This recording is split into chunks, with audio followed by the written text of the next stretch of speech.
जज़ाकल्लाहु खैरल जज़ा। माशाल्लाह वालिद साहब की ये जो दिल सोज और दिलकश और पुरकशिश आवाज़ में आप हज़रात ने कुरान करीम की तिलावत समात फरमाई है। वाकई माशाल्लाह कुरान करीम की एक आवाज़ ऐसी आवाज़ है कि जितने खूबसूरत लब व लहजे में उसको पढ़ा जाए उतने दिल के ऊपर असरअंदाज होती है। क़ारी अब्दुल बासित रहमतुल्लाह अलैह ने अपने किताब में लिखा है कि एक मौके पर मुझे एक बड़ी मजलिस के अंदर हाजिर करने का मुझे मौका मिला। मैं जब उस मजलिस में गया जिसमें दुनिया भर के मज़ाहिब के मानने वाले मौजूद थे, तो हर मज़हब वाले ने उसके जो मज़हब की मेन किताब थी, बुक थी, ये जो स्लोगन थे उससे महफिल को शुरू करने का हुक्म दिया। कहते हैं कि जब हमारी बारी आई, जो हम इस्लाम को प्रेजेंट करने के लिए, इस्लाम को पेश करने के लिए और हमको जो बुलाया गया था इस्लामी बातें रखने के लिए, तो मुझसे कहा गया कि जी आप भी कुछ पेश फरमाएं। तो मैंने कुरान करीम की तिलावत की, कुछ आयतें, कुरान करीम की कुछ आयतें मैंने तिलावत की। कहते हैं कि मजलिस के बाद में मैं तो पढ़ रहा था, लेकिन कुरान करीम की तिलावत मुकम्मल करने के बाद में मैंने देखा तो कोई बंदा ऐसा नहीं था कि जिसकी आंखें आंसुओं से तर ना हो। और सब ये कह रहे थे कि जी आखिर ये कौन सा कलाम है जो आपने पढ़ा है कि समझ में तो नहीं आया, लेकिन दिल पे ऐसा असर इसका हुआ है कि बेसाख्ता और बेइख्तियार हमारी आंखों से आंसू निकल आए। तो मैंने कहा कि ये कुरान करीम है जो हम मुसलमानों पर नाजिल हुआ है। अल्लाह तबारक व तआला की आखिरी नाजिल करदा ये किताब है और जिसमें पूरी इंसानियत के लिए दस्तूर है, कवानीन है, ज़िंदगी गुजारने के तरीके हैं, जो हमारा मोजिज़ा है। क़ारी अब्दुल बासित की जो आवाज़ है वो तो सुभान अल्लाह माशाअल्लाह। तो कहने का मतलब ये है कि वालिद साहब ने इस वक्त जो कुरान करीम की तिलावत की है, दिल की जो कैफियत थी वो बयान से बाहर है। माशाअल्लाह हज़रात ने भी सुनी होगी। दिल की एक अजीब ही कैफियत हो जाती है। कुरान करीम को जितने खूबसूरत लबो लहजे में पढ़ा जाए उतना ही दिल के ऊपर असरअंदाज होती है।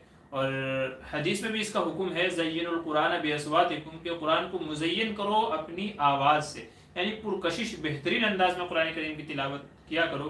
यही वजह है कि जब सरकार दो आलम सल्लल्लाहु अलैहि वसल्लम कुरान करीम की तिलावत फरमाते थे तो कुफ़ार भी कान लगा के सुना करते थे। एक तो हुजूर की आवाज़ इतनी बेहतरीन, फिर पढ़ने का लबो लहजा, और फिर कुरान करीम में जो सबक दिया गया है, समझाने की जो बातें उनसे कही गई हैं, वो तो अहले अरब थे, क्या पढ़ा जा रहा है, क्या मैसेज दिया जा रहा है, सब कुछ समझते थे वो तो खूबसूरत लबो लहजे में जब वो तिलावत होती थी तो कुफ़ार भी बेख्तियार सुनने पर मजबूर हो जाते थे। बल्कि ये अभी वालिद साहब ने जो कुरान करीम की आयत तिलावत की है, इसी में है वक़ालल्लज़ीना कफ़रू ला तस्मऊ लिहाज़ल कुरान, ये कुफ़ार दूसरों को कहते थे ला तस्मऊ लिहाज़ल कुरान, के ये कुरान ना सुनो, इसलिए कि अगर तुमने एक मरतबा ये कुरान सुन लिया तो तुम मुसलमान बन जाओगे, तुम अल्लाह वाले हो जाओगे, तुम इस्लाम ले आओगे। तो कुफ़ार अपने दूसरे काफिरों को मना किया करते थे दोस्तों से कि कुरान नहीं सुनना, क्योंकि जो कुरान सुनता है वो मोहम्मद का हो जाता है। वक़ालल्लज़ीना कफ़रू ला तस्मऊ लिहाज़ल कुरान वलगौ फीही, और जब हुजूर नमाजें पढ़ा करते थे, हरम में तिलावत किया करते थे, तो वो वावेला मचाते थे, हल्ला गुल्ला करते थे, आवाज़ें निकालते थे ताकि दूसरे लोग ये कुरान ना सुन सकें और उनके कानों में कुरान की आवाज़ ना पड़े और वो इस्लाम ना ले आए। तो कुरान करीम ऐसा मोजिज़ा है हमारा, ऐसी बाबरकत ये किताब है, दिलों पर असर होता है, और इसकी वजह से जिस मजलिस में ये पढ़ी जाए उसमें अनवार और खैर और बरक़ात के फ़ैसले होते हैं, अल्लाह तबारक व तआला की तरफ से दिलों के बदलने के फ़ैसले होते हैं। तो माशाल्लाह वही कैफियत पैदा हो रही थी, वालिद साहब कुरान करीम की तिलावत कर रहे थे और दिलों में वही रिक़्क़त क़ल्ब जिसे कहते हैं, दिल के अंदर नरमी पैदा हो रही थी, एक अजीब सी कैफियत पैदा हो रही थी। अल्लाह ताला वालिद का साया हमारे सर पर तादिर क़ायम रखे, सबके वालिदैन को अल्लाह तबारक व तआला अपनी हिफाजत में रखे, बिलखुसूस मेरे वालिदैन को। और एक और बात ये कि मेरे बड़े भाई मौलाना मसरूर अहमद और मेरी वालदा हज के लिए गई हुई हैं, तो आप हज़रात से गुजारिश है, न जाने किसकी दुआ कबूल हो जाए, कि न जाने कौन याद रखता है दुआओं में, मैं डूबता हूँ समंदर उछाल देता है, तो जाने किसकी दुआ लग जाए, तो दुआ करें कि खैर वाफिस से उनके हज के अरकान मुकम्मल हो जाएँ और खैर वाफिस से अल्लाह ताला उनको वापस अपने घर वालों में लेकर के आए, अहल वयाल में लेकर के आए। तो ये था आज का हमारी मजलिस की शुरुआत थी, वालिद साहब की कुरान मजीद की तिलावत से हमारी महफिल का आगाज़ हो गया है। तो चलिए जो हमारा असल मकसद है सवालों का जवाब इंशाअल्लाह वो हम शुरू कर लेते हैं और देख लेते हैं कि हमारे किस भाई ने क्या सवाल हमसे किए हैं। अच्छा, एक बात अर्ज़ कर दूं कि माशाल्लाह कई हज़रात ने अभी इसी दरमियान में कई सारे सवाल भेज दिए हैं, मैं इंशाअल्लाह सब के सवालों के जवाब दूंगा, आप हज़रात हमारे साथ में बने रहें। तरतीबवार जिसका जो सवाल है मैं इंशाअल्लाह सबके सवालों के जवाब देता रहूँगा। तो हो सकता है कि बहुत सारे हज़रात जो सवाल नहीं करते हैं लेकिन उनके भी जवाब कभी कभी आ जाते हैं, मैं पूछना चाहता हूँ लेकिन किसी और ने पूछ लिया तो उसका भी फ़ायदा हो जाता है बिना पूछे। तो आप हज़रात बने रहें साथ में, इंशाअल्लाह सबके सवालों के जवाब दूंगा। शुरू में एक मसला मैं अर्ज़ कर देता हूँ हैवी डिपॉजिट का। जैसे आपने हमारे उन्वान में देखा होगा, हेडिंग में आपने देखा होगा, जो आज की हेडिंग है, मेन जो हमारा हॉट टॉपिक मसला है वो है हैवी डिपॉजिट का। बड़े शहरों में हैवी डिपॉजिट की एक ये शक्लें इख्तियार की जाती हैं कि घरों को हैवी डिपॉजिट पे ले लिया जाता है। हैवी डिपॉजिट में क्या होता है कि एक बड़ी अमाउंट मकान मालिक को दी जाती है और वो रकम मालिक मकान को दे करके उसके बदले में फ्री में उसके घर में रहा जाता है, या फ्री में तो नहीं, मामूली सा किराया रख लिया जाता है, या तो मेंटेनेंस जो भी रूम का होता है 100, 200, 500, 1000, 2500 जो भी होता है तो वो मेंटेनेंस हम भर देंगे और बाकी सब रहना सहना फ्री होता है। तो ये बड़े शहरों में फ्लैट सिस्टम जहाँ पर है वहाँ पर ये ऐसा होता है, जहाँ पे घर वगैरह भी है तो उनमें भी ये होता है। तो सवाल ये है कि क्या हैवी डिपॉजिट पे घर लेना देना जायज़ है कि नाजायज़ है। बहुत सारे लोग यूँ समझते हैं कि जी ये कंडीशनेबल है, गरीब के लिए जायज़ है, अमीर के लिए जायज़ नहीं है। तो सही मसला क्या है, आज तक आवाम इसमें कंफ्यूज है कि जी हैवी डिपॉजिट पे घर लें या ना लें, सही बात क्या है, अगर ले सकते हैं तो कोई जायज़ शक्ल है या नहीं है, इंशाल्लाह मैं पूरा उसका खुलासा करूँगा।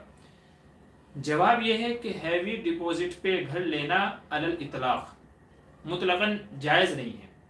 मुतलक़न हैवी डिपॉजिट पे घर लेना जायज़ नहीं है।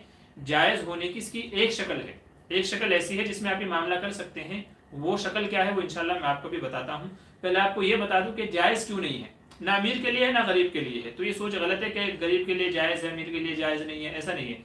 नाजायज़ है तो दोनों के लिए, ना अमीर के लिए ना गरीब के लिए। नाजायज़ होने की वजह क्या है कि हम जो ये रकम मोटी एक amount 10 lakh 15 lakh 20 lakh heavy deposit के नाम पे जो हम मालिक मकान को दे रहे हैं और उसके बदले में फ्री में उसके घर में रह रहे हैं। नंबर एक यह तो ये है कि ये आप बतौर कर्ज उसको दे रहे हैं, जो आप ये मोटी रकम दे रहे हैं क्यों दे रहे हैं, या तो बतौर कर्ज आप उसको दे रहे हैं। अगर आप कर्ज दे रहे हैं तो कर्ज के बदले में आप उसके मकान से फ़ायदा उठा रहे हैं कि फ्री में उसके घर में रह रहे हैं। और हदीस में कहा गया कुल्लु कर्जिन जर्रा नफ़अन फहुव हराम, हर ऐसा कर्ज के जिसके बदले में नफ़ा उठाया जाए तो वो हराम है। तो या तो आपने बतौर कर्ज दी है क्योंकि वो वापस लौटाएगा साल 2 साल में जब भी आप घर खाली करेंगे, तो कर्ज के बदले में नफ़ा उठाना हुआ जो कि हदीस की रूह से हराम है। या तो आप ये कह लीजिए कि ये रहन है।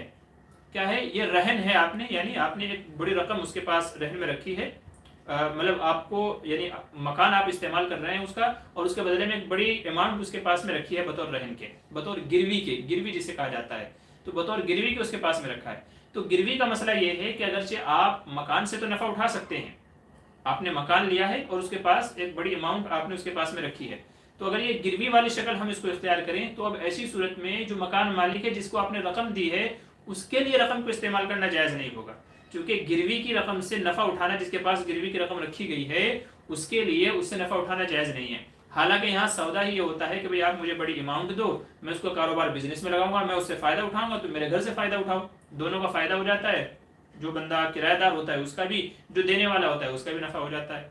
तो या तो ये कर्ज है, कर्ज पे नफ़ा उठाना हराम है, या तो गिरवी है, आप मकान में तो रह सकते हैं लेकिन सामने वाले के लिए, मकान मालिक के लिए वो रकम इस्तेमाल करना जायज़ नहीं होगा। या तीसरी चीज़ ये हो सकता है कि आपने बतौर अमानत उनके पास में वो रकम रखी है, अगर बतौर अमानत रखी जाए तो भी मसला ये पैदा हो जाता है कि उसके लिए अमानत वाली रकम को इस्तेमाल करना जायज़ नहीं होगा। नीज़ मुतारफ किराए से कम किराए पर घर मकान में रहना आपके लिए जायज़ नहीं होगा। मिसाल के तौर पर जब एक इलाके में जो नॉर्मल घर लिए जाते हैं उसकी कीमत है 10,000 रुपये, लेकिन आप 10 लाख रुपए रकम दे करके आप 1,000 रुपये किराया भर रहे हो, तो मतलब ये है कि दाल में कुछ तो काला है, वो क्यों आपको इतना कम किराया करके देगा, हालांकि रकम तो आपने बतौर अमानत उसके पास में रखी है। इसलिए इसकी जो भी शक्लें हो सकती हैं, ये 3 शक्लें हो सकती हैं, कर्ज दिया है, गिरवी रखा है, या बतौर अमानत उसके पास रकम है। ये तीनों ही शक्लें ऐसी हैं कि जिनमें या तो आपके लिए घर को इस्तेमाल करना जायज़ नहीं होगा, या तो मकान मालिक के लिए वो रकम जो आपने दी है वो इस्तेमाल करनी जायज़ नहीं होगी। इसलिए उलमा फरमाते हैं कि हैवी डिपॉजिट की जो हमारे तैयार में ये शक्ल है ये जायज़ नहीं है, चूँकि शरई एतबार से इसमें यह खराबियाँ पाई जाती हैं। तो अमीर हो चाहे गरीब हो, दोनों के लिए मसला यही है कि इस वजह से जायज़ नहीं है। ये अलल इतलाक़ है, आप किसी भी दारुल इफ्ता में जाएँ, किसी भी मुफ्ती के पास जाएँ, वो आपको यही कहेगा कि भाई हैवी डिपॉजिट का मामला क्या नहीं है, जायज़ नहीं है, जायज़ नहीं है, ये आपको हर कोई बताएगा। अब इसमें चूँकि ये मामला बहुत ज़्यादा पेश आ रहे हैं, बहुत सारे लोग ऐसे होते हैं कि यार अगर मैं इतना किराया भरूंगा, अगर मैं इतना किराया दूंगा तो उससे अच्छा तो ये है कि 5 साल में मैं घर खरीद लूंगा। हमारी बिल्डिंग है, वहाँ पे 45-50 हज़ार रुपये महीने का किराया है, तो अगर एक बंदा 5 साल तक वहाँ पे रकम भरता है तो किसी गरीब इलाके में खुद का वो फ्लैट ले लेगा अपना 5-7-10 लाख में। तो इसलिए लोग परेशान हैं कि जी फिर करें तो क्या करें। अब ये सूरतें पेश भी आती हैं, बहुत सारे लोग नाजायज़ होने के बावजूद भी ये मामला करते हैं। तो ऐसी सूरत में जायज़ की कोई शक्ल है कि नहीं है? कोई शक्ल है जिस तरीके से हम हैवी डिपॉजिट करके कहते हैं ना कभी सांप भी मर जाए लाठी भी ना टूटे, तो क्या इसकी कोई शक्ल है या नहीं है? तो इसकी एक शक्ल है, इसकी एक शक्ल है जो मुफ्ती जुनैद अहमद साहब पालनपुरी दामत बरकातुहुम ने, उनका एक फतवा है लंबा, किसी को PDF में चाहिएगा इंशाल्लाह मैं उसको दे दूंगा, ठीक है। तो उन्होंने इसकी एक जायज़ शक्ल लिखी है, हैवी डिपॉजिट के मामले को जायज़ करने की जो एक शक्ल लिखी है बतौर हीले के, ताकि लोग हराम में ना पड़े, हराम में ना पड़े, बल्कि ये हराम से निकल करके हलाल की फहरिस्त में आ जाए। तो उसकी एक शक्ल लिखी है कि भाई हमारा मामला भी हो जाए, सामने वाला का भी फायदा हो जाए, हमारा भी फायदा हो जाए। तो हैवी डिपॉजिट के जायज़ की एक शक्ल लिखी है, वो शक्ल ये है जिससे आमतौर से लोग गाफिल होते हैं। वो शक्ल क्या है उसको अच्छे से समझ लीजिए। वो शक्ल ये है कि जब आप मकान मालिक से मुआहदा करें तो उससे मुआहदा ये करें कि भाई घर तो आपका है, लेकिन घर में रहने का हक 10 लाख में आप मुझे बेच दें, घर में रहने का हक 10 लाख में मुझे बेच दें। आप सामने वाले से ये मुआहदा करें, क्योंकि उलमा ने इसकी इजाज़त दी है कि भाई आप हक़ सुकना यानी रहने का जो हक है उससे आप नफ़ा उठा सकें, इसकी इजाज़त दी है। और उसकी मिसालें बयान की है। मिसाल के तौर पे पहले ज़माने में गुलाम किसी और का है, लेकिन कोई आदमी मुआहदा करता है भाई गुलाम तेरा है लेकिन खिदमत मेरी करेगा, तो उसका जो भी मुआवजा होगा मैं आपको देता रहूँगा, गुलाम तुम्हारा है मगर खिदमत मेरी करेगा। इस तरह की मिसालें मिलती हैं। तो उलमा फरमाते हैं कि घर तो उसी का है, तामीर मकान तो उसी का है, लेकिन उसमें रहने का हक आपने खरीद लिया है। अब ऐसी सूरत में जब रहने का हक आपने खरीद लिया है तो वो 10 लाख की रकम उसकी हो गई और घर में रहने का हक आपका हो गया है। अब इस शक्ल में वो जो 10 लाख आपने उसको दे दिए वो उसके हो गए हैं, और ज़कात भी उसी के ऊपर आएगी, आपके ऊपर नहीं आएगी, क्योंकि वो आपकी मिल्क से निकल करके उसकी मिल्क में चले गए हैं। तो मकान का जो मालिक है जिसको आपने हैवी डिपॉजिट की रकम दी है, इस सूरत में ज़कात वो भरेगा, आप नहीं भरेंगे, क्योंकि अब रकम आपकी नहीं रही है, आपने उसके बदले में घर में रहने का हक खरीद लिया है। लेकिन चूंकि लोग इसके ऊपर राजी नहीं होंगे, लोग इसके ऊपर राजी नहीं होंगे कि यार 10 लाख दे के मैं ये हक खरीद लूँ, मुझे तो रकम वापस चाहिए। और जो मकान मालिक होता है वो भी, उसकी भी होती है कि मुझे कुछ वक्त के लिए इससे नफ़ा उठाना है, पैसों से नफ़ा उठाना है। तो इसलिए साथ में उलमा फरमाते हैं कि साथ में ये शर्त लगा दें आप कि भाई जब मैं घर खाली करूँगा या जब मैं पैसे वापस करूँगा तो ये मकान आपके मिल्क में आ जाएगा, यानी 2 साल में 3 साल में आप मुझे पैसे वापस ले लेना, यानी इतने ही में आप वापस अपना हक खरीद लेना। हक के सुकना रहने का हक मैंने खरीदा, आज 2 साल के बाद में वापस आप मुझसे इतने में खरीद लेना। तो यहाँ जो रहने का हक था वो खरीदा बेचा जा रहा है, आज मैंने खरीदा है, 2 साल में आप वापस मुझसे खरीद लेना। तो ये मामला जायज़ हो गया है, रहने का हक आपने खरीदा है, कल को आपसे वो खरीद लेगा, या आप मुआहदा कर लें, मामला कर लें, ये जायज़ की कैटेगरी में आता है। इसे कहते हैं बैउल वफा। क्या कहा जाता है फ़िक़ही इस्तिलाह में? बैउल वफा कहा जाता है। कुछ ख़ास सूरतों में उलमा ने इसकी इजाज़त निकाली है, तो अगर ये सूरत अपना ली जाए तो इसकी इजाज़त है। इसी में मुफ्ती खालिद सैफुल्लाह रहमानी दामत बरकातुहू ने इसमें एक और सूरत का और शक्ल का इजाफा किया है, और उस शक्ल का इजाफा ये किया है उन्होंने, मतलब ये मुफ्ती जुनैद साहब का लिखा हुआ बहुत लंबी तफसील है, मैंने आपको मुख्तसर करके बताया है, तो उस पर इनके तायदी कलिमात भी हैं, और एक शक्ल का उन्होंने इजाफा फरमाया मुफ्ती खालिद सैफुल्लाह रहमानी दामत बरकातुहू ने। और वो शक्ल ये है कि 2 अलग अलग मुआहदे किए जाएँ, 2 अलग अलग मुआहदे किए जाएँ। एक मुआहदा किया जाए कि मैंने 10 लाख की रकम आपको बतौर कर्ज दी, 10 लाख की रकम मैंने आपको बतौर कर्ज दी, जो आप इंद तलब मुझे अदा करेंगे, 2 साल में 3 साल में जब भी मैं वापस मांगूंगा आप मुझे वो वापस करेंगे। जाहिर सी बात है, जब कर्ज दे दिया उसकी मर्जी है, वो जिसमें चाहे उसको इस्तेमाल करे, घर में रखे, बैंक में जमा करे, बिजनेस में लगाए, वो सामने वाले की मर्जी है। तो एक मुआहदा आप उसको बनाएं कि ये 10 लाख की रकम मैंने आपको बतौर कर्ज दी, 2 साल में 3 साल में जब भी मुझे चाहिएगा तो आप मुझे वापस देंगे। ये एक अलग मुआहदा हो गया, तहरीरनामा हो गया, ये अलग डॉक्यूमेंट्स बन गए। अब दूसरा मुआहदा ये करें कि भाई ये आपका जो घर है ये मैं किराए पर ले रहा हूँ 3 साल के लिए, जब आप मुझसे मांगेंगे मैं आपको वापस कर दूंगा, जब आप मुझसे मांगेंगे तो मैं आपको ये चीज़ वापस कर दूंगा। किराया कितना है क्या नहीं है वो आप सब जिक्र ना करें, बस सिर्फ इतना मुआहदा बनाएं कि भाई ये घर मैं किराए पर ले रहा हूँ। तो ऐसी सूरत में वो कर्ज हो गया, वो रकम इस्तेमाल कर सकता है, आपने दूसरा मुआहदा बना लिया घर को किराए पर लेने का, ये आपके लिए जायज़ हो सकता है। अब किराया रखना है कि नहीं रखना है वो मालिक मकान की मर्जी है। यहाँ कर्ज के बदले नफा नहीं उठाया जा रहा है, बल्कि घर का मुआहदा अलग से किया जा रहा है कि मैं घर किराए पर ले रहा हूँ, किराया रखना है, ज्यादा रखना है, कम रखना है, अब ये मकान मालिक की मर्जी है। मिसाल के तौर पे मेरे पास बाइक है, मैं चाहे तो आपको फ्री में हदिया कर दूं, भाई आपको ये हदिया है फ्री में, और मैं चाहता हूँ भाई तू चला ले लेकिन 500 रुपये दे देना, और चाहे तो मैं बोले भाई तू चला ले 5000 रुपये देना, तो वो मेरी मर्जी है, मैं फ्री में भी दे सकता हूँ, कम किराया भी कर सकता हूँ, ज्यादा भी रख सकता हूँ, वो अलग बात है। तो 2 मुआहदे अलग अलग बनाए जाएं, एक कर्ज का और एक घर को किराए पर लेने का, तो ये शक्ल जायज़ हो जाएगी। क्योंकि इसको हराम से हलाल की कैटेगरी में लेकर के आना है, तो ये मौलाना खालिद सैफुल्लाह रहमानी ने एक शक्ल जिक्र की है, मुफ्ती जुनैद पालनपुरी दामद बरकातुहू ने एक शक्ल, अगर उन्होंने 6 शक्लें बताई थी, 4 से 6 शक्लें बताई थी, मगर मैं आपको जो आसान है वो शक्ल आपके सामने जिक्र कर रहा हूँ। तो वो लोग जो हैवी डिपॉजिट का मामला करना चाहते हैं उनको चाहिए कि वो इस तरह का मामला करें। अब आखिरी बात, जाहिर सी बात है कि जो शक्लें बताई जा रही हैं कि भाई आप रहने का हक खरीद लें या आप कर्ज का उससे मुआहदा करें और घर अलग से किराए पर ले, जाहिर सी बात है कि ये चीज़ें आप जब घर के डॉक्यूमेंट्स बनाएंगे उसमें तो आप इनको मेंशन नहीं कर सकते हो, क्योंकि गवर्नमेंट को तो आपको यही बोल के लेना पड़ेगा कि भाई इतना डिपॉजिट दिया उसके बदले इतना किराया लिया। गवर्नमेंट रहने का हक क्या है, कर्ज है नहीं है, वो सब नहीं जानती है। तो कागजात तो आप उसी एतबार से बनाएं जो आजकल बनते हैं, जो गवर्नमेंट का रूल है, भाई आपने 10 लाख भी डिपॉजिट दिया और उसके बदले में घर ले लिया, तो डॉक्यूमेंट्स आप उसी एतबार से बनाएं। लेकिन एक अलग तहरीर आप बनाएं इस तरीके से कि भाई, और सामने वाले से आप मुआहदा कर लें कि भाई असल हमारे मामलात ये हैं जो हमने लिखे हैं, गवर्नमेंट के जो कागज बने हैं वो तो गवर्नमेंट के रूल के हिसाब से बने हैं, वो असल हमारा मामला नहीं है, वो हमारा असल मामला नहीं है। असल हमारा मामला ये है, मैं आपसे रहने का हक खरीद रहा हूँ, आप वापस मुझसे खरीद लेना, या मैं आपको कर्ज दे रहा हूँ और ये मैं आपसे जो किराया, तो ये आप अलग से अपनी तहरीर बनाएं जिसमें आपके अपने दस्तखत हों, साइन हो, गवाह वगैरह भी बना लें, ताकि ज़रूरत के वक्त में अगर कोई निज़ा की शक्ल पेश आए तो उस वक्त में आप उसको सामने वाले को बता सके और आपको मुतालबे का हक हो। तो ये अलग से आप तहरीर बना लें और ये आपस में आप मुत्तफिक इत्तिफाक कर लें कि भाई असल हमारा मामला ये है, गवर्नमेंट के जो डॉक्यूमेंट्स बने हैं वो असल मामला नहीं है, वो तो दिखाने के लिए, शो करने के लिए है।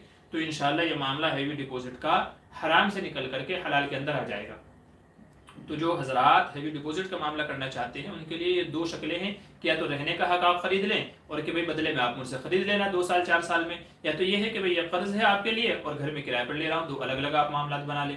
तो हैवी डिपॉजिट की जायज़ होने की ये 2 शक्लें हैं। तो जिसको अच्छा ये दोनों शक्लें ये मालदार के लिए भी है, गरीब के लिए, हर एक के लिए है ये, फिर इसमें कोई फ़र्क नहीं है कि भाई अमीर और गरीब, इसमें कोई फ़र्क नहीं है, ये इस तरीके से मामला हर कोई कर सकता है। तो ये हैवी डिपॉजिट के जायज़ होने की 2 शक्लें हैं, इन तरीके से आप अमल कर सकते हैं। जी अब आगे चलिए, आज के हमारे क्या क्या सवाल जवाब हैं इंशाल्लाह उनको देख लेते हैं। अब्दुर्रहमान अस्सलाम वालेकुम। जी वालेकुम अस्सलाम। हुज़ैफ़ा कह रहे हैं क्या कुर्बानी और अकीक़ा एक ही जानवर में हो जाएगा? जी हाँ हो जाएगा। बड़ा जानवर जिसमें 7 हिस्से होते हैं, अगर उसमें कुछ हिस्से कुर्बानी की नीयत से रख लिए जाएं, कुछ हिस्से अकीक़ा की नीयत से रख लिए जाएं तो भी इजाज़त है। और अगर वलीमा करना चाहें तो वलीमा भी हो जाएगा, वलीमे का हिस्सा भी हो जाएगा। ठीक है, तो कुछ हिस्सा वलीमे का, कुछ हिस्सा कुर्बानी का, कुछ हिस्सा अकीक़े का, अगर इस तरीके से करने चाहें बड़े जानवर में 7 हिस्सों में से, तो इनकी उलमा ने इजाज़त दी है। मोहम्मद जुनैद अस्सलाम वालेकुम। जी वालेकुम सलाम। नादिया कह रहे हैं मैसेज चैटिंग पे निकाह किया जाए, गवाह हूँ, ऐसे निकाह का क्या ना हो? मैसेज चैटिंग पे नहीं हो? जी नहीं, मैसेज पे चैटिंग पे निकाह नहीं होता, चाहे गवाह हो चाहे नहीं हो, ऐसा नहीं होता। बल्कि जिस मजलिस में निकाह हो रहा है उस मजलिस में ही गवाह होने चाहिए, लड़का लड़की भी होनी चाहिए। मैसेज में ये अलग जगह बैठा हुआ है, वो अलग जगह बैठा हुआ है, तो ऐसे निकाह नहीं होता है। ठीक है, तो मैसेज वगैरह पे नहीं होता है। फ़ोन पे निकाह होता है कि नहीं होता है, क्या शक्लें हैं वो वीडियो देख लीजिए, मैंने कई वीडियो बनाई हुई हैं। अजीज़ अंसारी का इद्दत पूरी होने पे इज्तिमा करना ज़रूरी है? जी नहीं, बिल्कुल ज़रूरी नहीं है, शरीयत में ऐसा कुछ नहीं है। हमारे दयार में जो इद्दत मुकम्मल होने पे नए कपड़े दिए जाते हैं, नहाया जाता है, धोया जाता है, अजीज़ व क़ारिब को बुला करके दावतें की जाती हैं, चौखट फल्लांगी जाती है, मतलब एक बार बाहर जाकर फिर वापस अंदर, ये सारे रस्म व रिवाज हैं, शरीयत से इनका कोई ताल्लुक़ नहीं है, ये सब फालतू की रस्में हैं, इन सब से बचना चाहिए। जब औरत के इद्दत के अय्याम मुकम्मल हो गए, उम्मन ये जो वफ़ात की इद्दत होती है उस पर ये चौंचले किए जाते हैं। तो जब 4 महीना 10 दिन गुजर गए तो औरत की इद्दत मुकम्मल हो गई, ना उसे नए कपड़े पहनना ज़रूरी है, ना उसके लिए नहाना ज़रूरी है, ना उसके लिए दावत करना ज़रूरी है, ना घर से बाहर जा, कोई चीज़ ज़रूरी नहीं है। अय्याम गुजर गए, इद्दत मुकम्मल हो गई, बात ख़त्म, इसके अलावा और कुछ नहीं है। शमशाद फातिमा अस्सलाम वालेकुम। जी वालेकुम अस्सलाम। क्या कह रहे हैं ज़िल हज के दिनों में एक दिन बाद दूसरे दिन रोज़ा रख सकते हैं क्या? एक दिन बाद दूसरे दिन, देखिए 1 तारीख से लेकर के 9 ज़िल हज तक के आप रोज़ा रख सकते हैं। आप चाहे तो लगातार रख लें, चाहे एक दिन छोड़ के अल्टरनेट डे रख लें, आज रखा कल नहीं रखा, परसों रखा तरसों नहीं रखा, चरसों रखा, तो चाहे तो आप एक दिन छोड़ के रख लें, चाहे एक दिन रखा 2 दिन छोड़े फिर एक दिन रखा फिर 2, जिस तरह आपकी मर्जी है उस तरीके से रख सकते हैं। इसमें कोई कैद नहीं है, ऐसा रखना वैसा रखना, कुछ नहीं, जैसे आपको सहूलत हो उस तरीके से आप रोज़े रख सकते हैं। 2 या 4 रोज़े रख सकते हैं। जी हाँ, जितनी अल्लाह आपको हिम्मत दे वुसअत दे उतने आप रोज़े रख सकते हैं। ठीक है, खास एहतिमाम करें अरफा के दिन के रोज़े का, 9 ज़िलहज का। बशीर मेहर अस्सलाम वालेकुम मुफ्ती साहब, कैसे हो? जी वालेकुम अस्सलाम, अल्लाह का एहसान है। मुज़फ़्फ़र कह रहे हैं क्या कुर्बानी और अक़ीक़ा एक ही जान? जी हाँ कर सकते हैं, मैंने जवाब दे दिया है। मुफ्ती साहब आपके वहाँ इंटरनेट बंद हुआ था? जी नहीं, हमारे यहाँ तो इंटरनेट बंद नहीं हुआ था। मुंबई में उमूमन इंटरनेट बंद नहीं होता है, हमारे यहाँ अल्हम्दुलिल्लाह चलता ही रहता है। बशीर मेहर अल्लाह सलामत रखे आपके वालिद साहब को। जी शुक्रिया, जज़ाकल्लाह। वालिद साहब का नाम क्या है? जी क़ारी मोहम्मद हारून बदर साहब। हारून बदर मेरे वालिद साहब का नाम है, क़ारी मोहम्मद हारून बदर साहब। जी मोहम्मद हारून तयागी। अस्सलाम वालेकुम मुफ्ती साहब, खैरियत से हो? जी वालेकुम अस्सलाम, अल्लाह का एहसान है। शमशाद फातिमा वगैरह जुमे के दिन नफिल रोज़ा रख सकते हैं? जी हाँ वैसे तो रख सकते हैं, लेकिन ख़ास जुमे के दिन का ही रखना है, बस और दिनों में नहीं रखेंगे, इससे हदीस में मना किया गया है। जुमे के दिन को ख़ास करके रोज़े रखने को हदीस में मना किया गया है, या तो जुमेरात जुमे का रखे या जुमा शनिचर का रखे। ठीक है, या तो ख़ास ना करे, बस ऐसे ही रख लिया, बस ऐसे ही रख लिया तो इजाज़त है। ख़ास करके रखना भी जुमे का ही रखना है, बस मैं जुमे जुमे का रखूँगा इसके अलावा नहीं रखूँगा, तो इससे मना किया गया हदीस में, उससे बचना चाहिए। हबीबा बिनते रफ़ीक़ अस्सलाम वालेकुम। जी वालेकुम सलाम। बशीर मेरे कर मुफ्ती साहब मेरे गले में तावीज़ बंधा है तो मैं कुर्बानी कैसे करूं? क्या तावीज़ निकाल कर या फिर? जी ऐसा नहीं है, कुर्बानी का ताल्लुक तावीज़ से नहीं है। आपके गले में तावीज़ है नहीं है उससे कोई फ़र्क नहीं पड़ेगा। असल में कुर्बानी तो ज़िबा करने के टाइम पे अल्लाह का नाम लेकर के बिस्मिल्लाह पढ़ करके सुन्नत तरीके पर जानवर को ज़िबा कर दे तो कुर्बानी हो गई है, तो उसका ताल्लुक तावीज़ से नहीं है। और जायज़ तावीज़ है जिसमें कुरानी दुआ लिखी हुई हैं, हदीस में वालिद दुआ लिखी हुई हैं। ठीक है, तो अगर जायज़ तावीज़ है तब तो कोई हरज ही नहीं है, तावीज़ पहनने की उलमा ने इजाज़त दी है, जो जायज़ तावीज़ है उनके पहनने की इजाज़त है। तो ऐसा नहीं है कि मुतलकन जैसा कि बाज़ लोगों ने फितना फैलाया हुआ है कि जी तावीज़ पहनना शिर्क है, ऐसा नहीं है। जो जायज़ है वो जायज़ है, साहबे कराम से साबित है तावीज़ पहनना, साहबा ने अपने बच्चों के गले में डाले हैं, तो इसीलिए आप तावीज़ पहन के कुर्बानी करें, नहाए धोएं, जहाँ जाना है हज करें, उम्र करें, जो करना है आपको करो, उससे क्या फ़र्क पड़ता है। साहिब आलम कह रहे हैं, बड़े जानवर में गरीब को निकालने से क्या कुर्बानी नहीं होगी? गरीब को निकालने से क्या क्या मतलब है? देखिए, बड़े जानवर में 7 हिस्से होते हैं, उसमें चाहे अमीर हो गरीब हो कोई भी हो, कोई फ़र्क नहीं है। अगर किसी गरीब ने जिसपे कुर्बानी नहीं थी, उसने कहीं से पैसे इकट्ठा करके कर्जा लेकर के बड़े जानवर में हिस्सा ले लिया, बाकी मालदार है तो कोई बात नहीं है, सबकी कुर्बानी हो जाएगी। ऐसा नहीं है, तो गरीब से इससे कोई फ़र्क नहीं पड़ेगा। आगे चलिए। मुजम्मिल इनामदार, अस्सलाम वालेकुम। वालेकुम सलाम। किस्तों की रकम पर ज़कात किस तरह निकले? 30 महीने का प्लॉट का बॉन्ड है, बताइए। देखिए, जितनी रकम आपने जमा कर दी है, जितनी रकम आपने जमा कर दी है उसकी आपको ज़कात निकालनी है। चूँकि उतने के आप मालिक के, मिसाल के तौर पे 1 साल में आपने 1 लाख की रकम जमा की है, तो मतलब ये है कि आपके पास 1 लाख की रकम बैलेंस है। तो जितनी रकम आपने, जितनी किस्तें आपने जमा कर दी है उनकी निकालनी है, और जो किस्तें अभी तक जमा नहीं की हैं उनकी नहीं निकालनी है। फॉर एग्जांपल के किस्तें आपको टोटल 30 लाख भरना है, किस्तों में आपको 30 लाख भरना है, तो 30 लाख आपको नहीं देना है। जितना आपने जमा किया है सिर्फ आपने को उतना देना है, चूंकि उतने के ही आप मालिक हैं। जो अभी तक आपके पास है ही नहीं, जमा किया ही नहीं, उसकी आपको नहीं देनी है। आगे चलिए। एम अलमास कह रहे हैं, कुर्बानी ना करना क्या बहुत बड़ा गुनाह है? कर्ज लेकर कुर्बानी करना सही है? जी, 2 मसले अलग अलग हैं। नंबर 1, कुर्बानी ना करना बहुत बड़ा गुनाह है क्या? देखिए, जिसके जिम्मे कुर्बानी लाजिम है, जिसके ऊपर कुर्बानी वाजिब है, यानी मालदार है, साहिब निसाब है, तो उसके ऊपर कुर्बानी करना जरूरी है। वो अगर नहीं करेगा तो गुनहगार होगा, और जब तक के कुर्बानी ना कर ले या कुर्बानी का अय्याम गुजरने के बाद में एक बड़ा जानवर सदका ना कर दे, तब तक वो बरी जिम्मा नहीं होगा, बराबर गुनहगार होता रहेगा, बराबर गुनहगार होता रहेगा। हदीस में नबी करीम सल्लल्लाहु अलैहि वसल्लम के इरशाद है, मन वजद साअतन लिअन युज़हिया, कि जिसके अंदर इस्तिताअत है, जिसके पास इतना रुपया पैसा है, माल है, जो कुर्बानी कर सकता है, फलम युज़हि, फिर भी उसने कुर्बानी नहीं की, फला यक़रिबन्ना मुसल्लाना, तो वह हमारी ईदगाह के करीब ना आए। ऐसे शख्स को ईद की नमाज पढ़ने से भी हदीस में मना कर दिया गया है।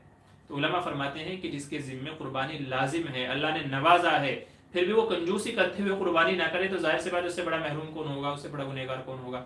जबकि कुर्बानी करने का सवाब बयान किया गया है कि कुर्बानी के जानवर का खून जमीन पे गिरने से पहले अल्लाह की बारगाह में कबूल हो जाता है, और जानवर पे जितने बाल होते हैं उन बालों की तादाद के बराबर अल्लाह ताला उसको नेक अजर सवाब अता फरमाते हैं। तो इतने बड़े बड़े फजाइल हैं, फिर भी कोई कुर्बानी ना करे, तो बताइए महरूमी और बदकिस्मती में क्या शक हो सकता है? तो जिसके जिम्मे, अच्छा जी जी,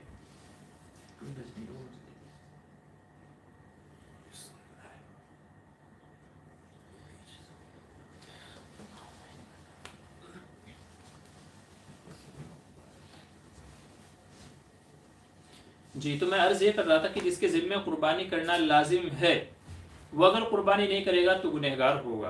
तो उसके जिम्मे तो लाजिम है, कुर्बानी करना ही करना है, नहीं करेगा तो बराबर गुनहगार होता रहेगा जब तक कि कुर्बानी ना कर ले। दूसरा मसला आपने पूछा है कि कुर्बानी लेकर, सॉरी, कर्ज लेकर कुर्बानी करना कैसा है? तो जो बंदा साहिबे, यानी जिसके जिम्मे लाजिम है, अगर उसके पास फिलहाल पैसे नहीं हैं तो उसको चाहिए कि कर्ज लेकर के कुर्बानी करे। लाजिम है, फिलहाल पैसे नहीं हैं। आमतौर से औरतों के साथ ये मसला पेश आता है कि उतना जेवर है जिससे कुर्बानी लाजिम होती है, वाजिब होती है, मगर कैश तो पैसे है नहीं, तो अब क्या करें? या कोई बंदा है जिसके पास मालदार है मगर फिलहाल पैसे नहीं है, तो क्या करें? तो उलमा ने मसला लिखा है कि फिलहाल किसी से कर्ज लेकर के कुर्बानी कर ले।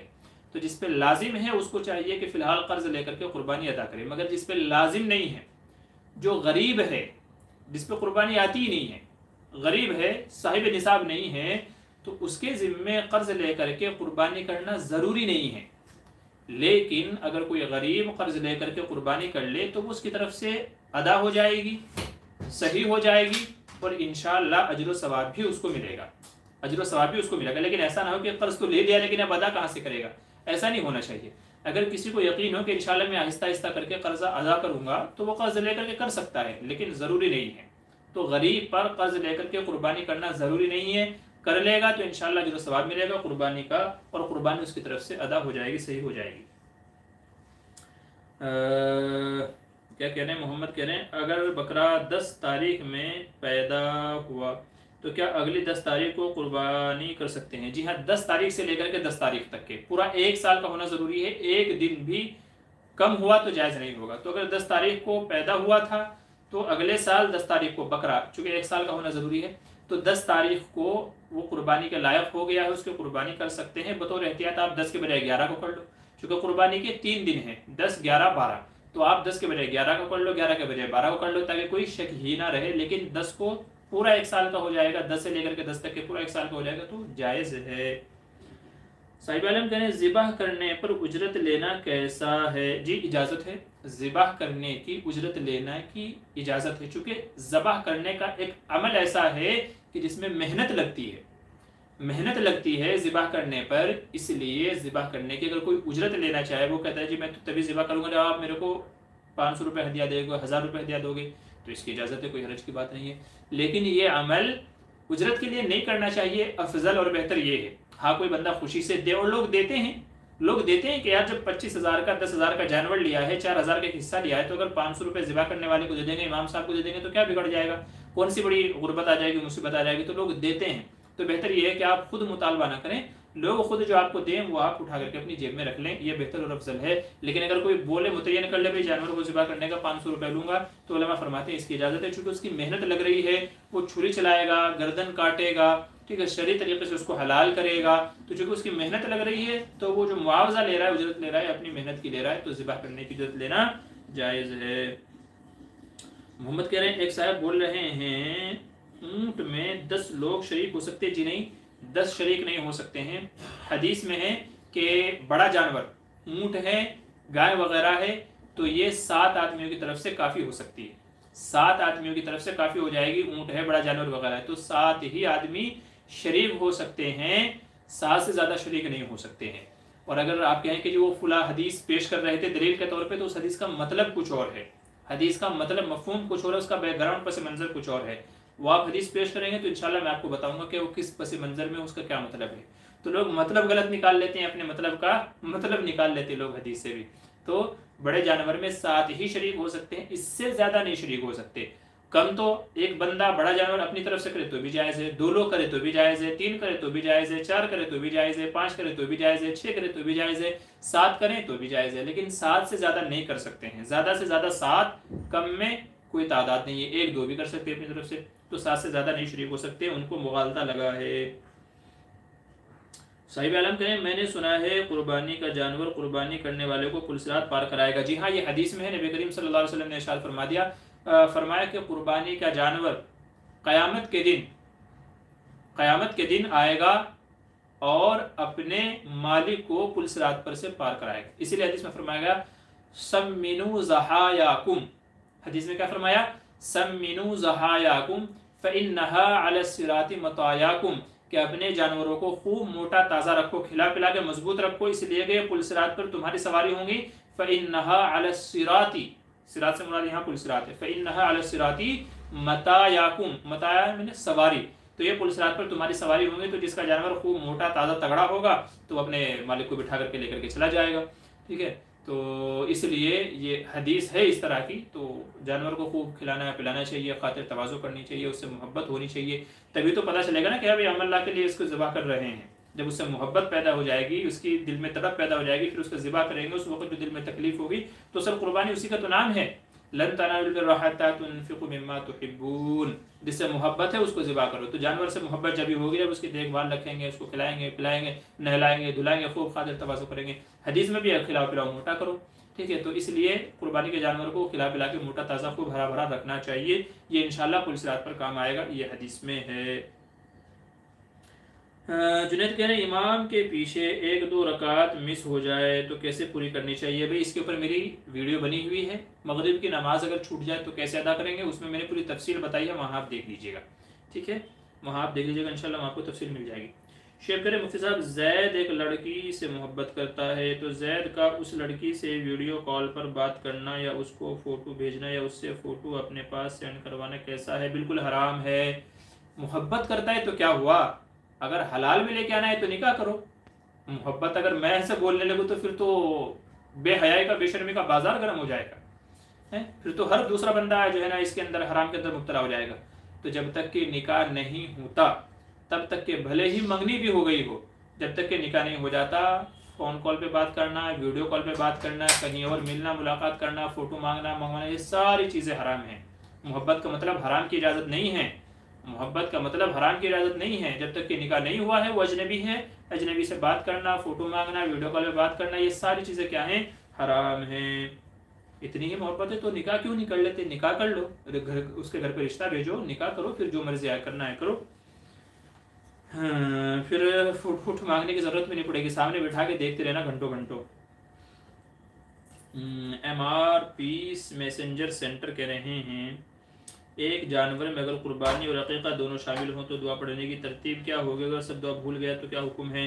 देखिए, अगर गलती से जानवर को ज़िबा करने का भूल गया, जानवर को ज़िबा करने के वक्त बिस्मिल्लाह अगर भूल गया है, गलती से भूला है, जानबूझ के नहीं छोड़ी है, गलती से भूला है, उलमा फरमाते हैं जानवर हलाल शुमार होगा, जानवर हलाल शुमार होगा अगर गलती से बिस्मिल्लाह पढ़नी भूल जाए तो। जानबूझ के छोड़ी है तो फिर जानवर हलाल नहीं होगा, क्योंकि हलाल करते हुए बिस्मिल्लाह पढ़ना ज़रूरी है। तो अगर जानबूझ करके छोड़ा हलाल नहीं होगा, गलती से बिस्मिल्लाह पढ़ना भूल गया है, जानवर हलाल है। और अगर दुआ पढ़ रहा है तो क्या दुआ पढ़े, तो जो कुर्बानी की दुआ है वही पढ़ेगा, बिस्मिल्लाहि अल्लाहु अकबर, बिस्मिल्लाहि अल्लाहु अकबर, यही पढ़ करके ज़बा करेंगे। भले ही आपने उस जानवर में अक़ीक़े का भी हिस्सा रखा हो और आपने कुर्बानी का भी हिस्सा रखा हो, ठीक है। तो बिस्मिल्लाहि अल्लाहु अकबर कह करके ज़बा करेंगे। ज़बा करने के बाद में आपको दो दुआएं पढ़नी है, एक दुआ कुर्बानी की, एक दुआ अक़ीक़े की। ये बेहतर है, मुस्तहब है। अगर आप नहीं पढ़ेंगे तो कोई हर्ज की बात नहीं है, क्योंकि दिल में नीयत है, अल्लाह ताला नीयतों को जानते हैं, नीयतों के मुताबिक फ़ैसले फरमा देंगे। लेकिन ज़बह के बाद में आप दुआ पढ़ ले दो तो बेहतर है, या कुर्बानी के अक़ीक़े की। कुर्बानी की दुआ तो वही है, अल्लाहुम्मा तक़ब्बल मिन्नी कमा तक़ब्बलत मिन हबीबिका मुहम्मदिन व खलीलिका इब्राहीम अलैहिस्सलाम। तो ये तो कुर्बानी की दुआ है, आप इसको पढ़ लीजिए। और अक़ीक़ा की जो दुआ है कि अल्लाहुम्मा हाज़िही अक़ीक़तु मिन्नी, या अल्लाह इसमें अक़ीक़ा मेरी तरफ से भी है, और अगर किसी और की तरफ से है तो उसका नाम ले लें, अल्लाहुम्मा हाज़िही अक़ीक़तु फ़ुला इब्न फ़ुला, जिसका भी नाम होगा तो उसका नाम ले लीजिए।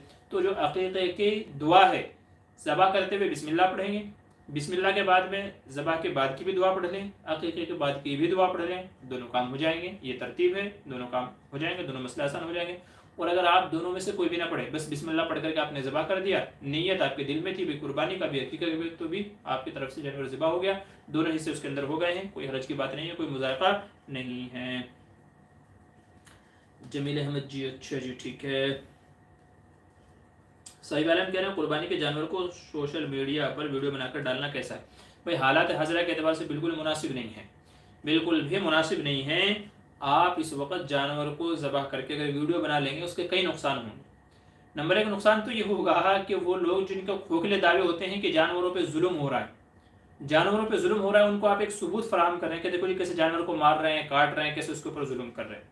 तो नंबर 1 तो मसला उसका ये निकलेगा कि आपके ऊपर एतराज़ात की बौछार होने लगेगी, भरमार होने लगे, देखो जी जानवर को तड़प रहा है, उसको दर्द हो रहा है, कैसे जालिम लोग हैं, जानवर को ज़बह कर रहे हैं, उसको दर्द दे रहे हैं, तकलीफ पहुँचा रहे हैं, तो उनको बोलने का मौका मिलेगा। तो आपको ये मौका नहीं देना है, इसीलिए सोशल मीडिया पर वीडियो बना करके नहीं डालनी है।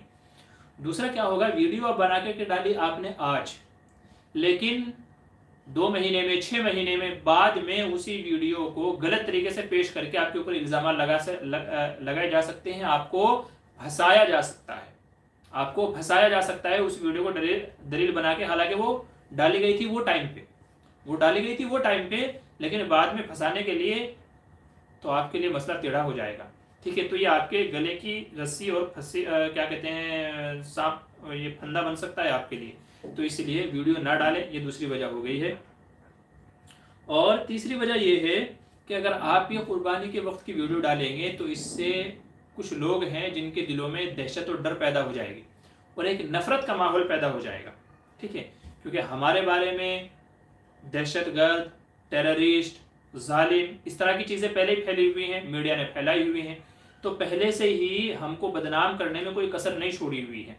तो अगर आप इस तरह की चीज़ें डालेंगे, खून में भंडे हुए कपड़े हैं, जगह जगह आपके जिस्म पे खून लगा हुआ है, धब्बे लगे हुए हैं, तो हो सकता है कोई फोटो कल को गलत तरीके से बना के पेश कर दिया, इसने किसी का मर्डर किया है, देखो खून लगा हुआ है, ठीक है। नीज़ आपने जानवरों को मारा है तो आप आदमी को भी मार सकते हैं। तो एक जो हमारे दूसरे बिरादरान वतन हैं तो उनको गलत मैसेज जाएगा, और बजाय इसके कि वो आपसे प्यार मोहब्बत करें, वो उल्टा आपके खिलाफ हो सकते हैं डर के मारे। बहुत सारे लोग डर में भी आपकी मुखालफत करने लग जाते हैं, ठीक है। तो तीसरा उसका नुकसान ये होगा कि जिनसे आपको प्यार मोहब्बत बढ़ाना है, मेल मिलाप जिनसे आपको या जिनको अपने से करीब करना है, उनके दिलों में डर बैठ जाएगा और वो आपसे और दूर होते चले जाएंगे बजाय नज़दीक होने के। नतीजा ये होगा मुल्क का माहौल ख़राब होगा, बदअमनी फैलेगी और प्यार मोहब्बत दिलों से ख़त्म हो जाएगा। तो ये 3 बड़ी वजह हैं जिनकी वजह से मैं गुजारिश कर रहा हूँ कि सोशल मीडिया पे बिल्कुल भी कुर्बानी की फ़ोटो, जानवर की, ज़िबा की, खून की, इसकी उसकी बिल्कुल भी वीडियो शेयर ना करें, ना कोई फ़ोटो डालें। आप अल्लाह की रज़ा के लिए कर रहे हैं। चौथी चीज़ एक और इसमें शामिल कर देता हूँ कि ये अल्लाह की रज़ा के ख़िलाफ़ है। इससे रियाकारी, शोहरत का शुबा होता है कि देखो ये डाल रहे हैं, ये रियाकारी हो रही है, ये शोहरत हो रही है, दिखलावा हो रहा है। और जाहिर सी बात है कि अगर जानवर में रियाकारी, शोहरत का ज़रा सा भी शायबा पाया गया, आपकी सारी कुर्बानी बर्बाद, सारी कुर्बानी ज़ाय, कोई सवाब नहीं है आपके ऊपर, आपको कोई सवाब नहीं मिलेगा। तो इसलिए ताकि शोहरत का शुबा भी ना हो, रियाकारी, दिखलावे का ज़रा भी शुबा ना हो, इसलिए और ख़ास आपको इसका एहतमाम करना है कि फ़ोटोज़, वीडियोज़ वगैरह सोशल मीडिया पर वायरल नहीं करने हैं, नहीं आपको डालने हैं। अल्लाह की रज़ा के लिए कर रहे हैं, अल्लाह की रज़ा के लिए इत्मीनान से, चुपचाप से आप अपनी कुर्बानी कर लें। अल्लाह को राज़ी करना है तो आपको तो कोशिश और फिक्र ये करनी है कि कैसे ये अल्लाह की बारगाह में कबूल हो जाए, ना ये कि कैसे सोशल मीडिया पर डाल दूँ वीडियो और फ़ोटो बना करके। हर मरतबा, हर साल समझाया जाता है, मगर पता नहीं क्या लोगों के दिलों में है कि समझने को तैयारी नहीं है। हालांकि ये 4 बड़े बड़े नुकसानात हैं इसके। तो इसलिए अल्लाह के वास्ते मेरे आप लोगों से गुजारिश है कि इस तरह के गलत काम ना करें जिससे गलत मैसेज जाता है, जो आगे चल के आपके लिए तकलीफ़ के लिए बायस बन सकता है, किसी दूसरे की तकलीफ़ का बायस बन सकता है। तो इन तमाम चीज़ों से आप बचें और इन तमाम चीज़ों से आप एहतियात करें। क्या कह रहे हैं, यूनाइटेड फॉर जस्टिस कह रहे हैं एक्स मुस्लिम का क्या इलाज है। यानी जो पहले मुसलमान था अब गैर मुस्लिम हो गया है, इस्लाम से फिर गया है, शरीयत की इस्तिलाह में तो उसको मुर्तद कहा जाता है, शरीयत की इस्तिलाह में उसको मुर्तद कहा जाता है। और शरीयत में मुर्तद की एक अलग सज़ा है, शरीयत की इस्तिलाह में मुर्तद की अलग सज़ा है। जो इस्लामी ममालिक हैं तो काजी का ज़िम्मे है कि उसको समझाए बुझाए, काजी के ज़िम्मे है कि अगर कोई इस्लाम से फिर गया है उसको बुलाए, उसको समझाए, उसके क्या डाउट हैं, क्या उसके शुबहात हैं, उनको दूर करने की कोशिश करे। फिर भी अगर वो ना माने, फिर भी अगर ना माने तो खसकम जहाँ पाक कर दिया जाए। ठीक है, आप समझ गए हैं, बहुत समझदार आप हैं माशाल्लाह। ठीक, हमारे इस दयार में, हमारे ज़माने में, ये जो ममालिक ऐसे हैं जहाँ पे इस्लामी हुकूमत नहीं है, वहाँ पे क्या किया जाए तो उसको प्यार मोहब्बत से समझाया जाए, उसके डाउट क्लियर किए जाएँ, उसको माली मदद की ज़रूरत है, उसका माली ताउन किया जाए, आखिर पता किया जाए भाई क्यों वो इस्लाम से फिर गया है, तो उसके ऊपर मेहनतें की जाएँ और उसको वापस इस्लाम में लाने की फ़िक्र की जाए। ये उन ममालिक में है कि जहाँ इस्लामी हुकूमत नहीं है तो समझाने बुझाने से ही काम करना चाहिए। जी, मोहम्मद शेख कह रहे हैं मुफ्ती साहब, अगर हम किसी के कुर्बानी के जानवर को ज़िबा करते हैं तो उसमें जिन लोगों के हिस्से हैं उन सब का नाम लेना ज़रूरी है ज़िबा करने के बाद? जी नहीं, सब का नाम लेना ज़रूरी नहीं है, बल्कि किसी का भी नाम लेना ज़रूरी नहीं है, किसी का भी नाम लेना ज़रूरी नहीं है। आपने बिस्मिल्लाह पढ़ करके जानवर को ज़िबा कर दिया तो उन सब की तरफ से काफ़ी हो गया। सोचने की बात है, अगर आप पूछें भाई किसका जानवर ज़िबा कर रहे हो, तो आपके दिल में तो है ना कि भाई फुला फुला फुला फुला फुला हिस्सेदार है, उनकी तरफ से है। तो जब दिल में है, अल्लाह दिलों को जानता है, नाम लेने की ज़रूरत नहीं है। नाम ले लेंगे तो अच्छी बात है। अल्लाहुम्मा तक़ब्बल, जैसे आपने ज़िबा कर दिया है, ज़िबा करने के बाद में आप दुआ पढ़ेंगे, अल्लाहुम्मा तक़ब्बल मिन ज़ैद व खालिद व इरफान व हबीब व शमीम। ठीक है, तो जो 7 हिस्सेदार हैं, 7 के नाम ले लें, किसी एक की तरफ से तो एक का नाम ले लें। तो अगर नाम ले लेते हैं तो बहुत अच्छी बात है, लेकिन नाम लेना ज़रूरी है ऐसा नहीं है। तो बिना नाम लिए सिर्फ अल्लाह अकबर कह करके आपने जानवर ज़िबा कर दिया, जानवर ज़िबा हो गया। जी बिल्कुल सही कहा मुफ्ती साहब। आयशा खानम, जी शुक्रिया।